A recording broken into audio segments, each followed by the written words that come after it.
Boa tarde. Portanto, em 3 minutos não se pode fazer muito mais do que falar de política.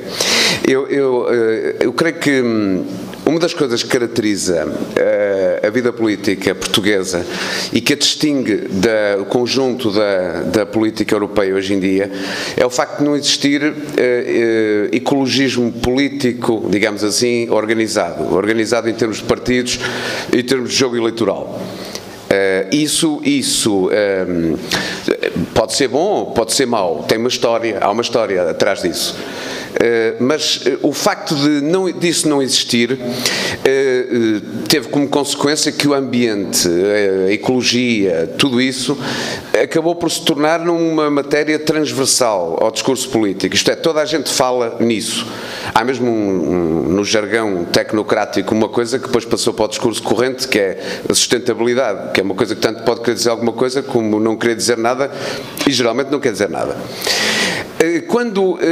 Se todas as forças políticas falam de ambiente, do ordenamento do território, embora efetivamente ele entre pouco nas práticas políticas, daqui resulta uma questão, que é saber então o que é que pode distinguir a esquerda ou a direita neste problema do ambiente e da ecologia.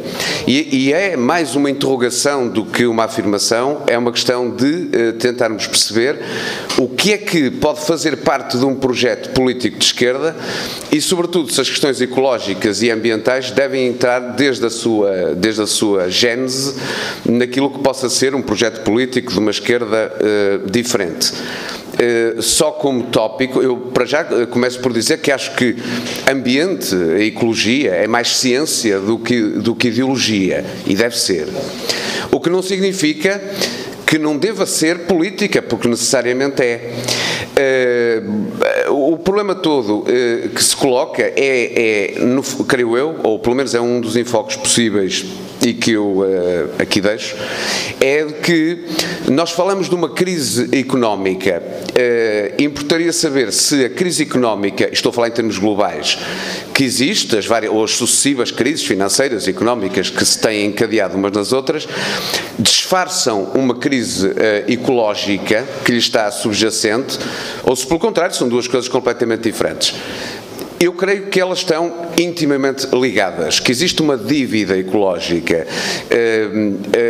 na economia mundial, também em Portugal, e que é, no fundo, a parte dos recursos que estamos a extrair da natureza e do planeta, e não se trata de defender o planeta, isso não faz nenhum sentido, trata-se de o planeta ficará cá depois de nós estarmos, mas o problema é defender as pessoas. E a grande questão é saber se essa dívida ecológica não é a verdadeira dívida que deveria ser contabilizada. Portanto, uma primeira questão era a contabilização dos problemas ambientais naquilo que é a contabilidade económica. Uma floresta só tem valor para a formação do PIB se ela for cortada e vendida em touros. De outra forma, não existe no PIB.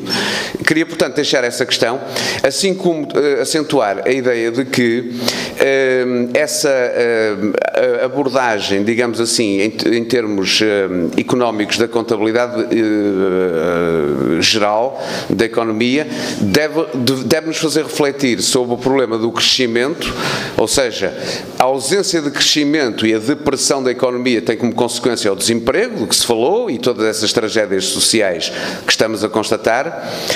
O decrescimento é uma noção teórica ainda um pouco estranha e nebulosa, mas é verdade que não é possível regressarmos a um crescimento indefinido num planeta que tem recursos que são finitos.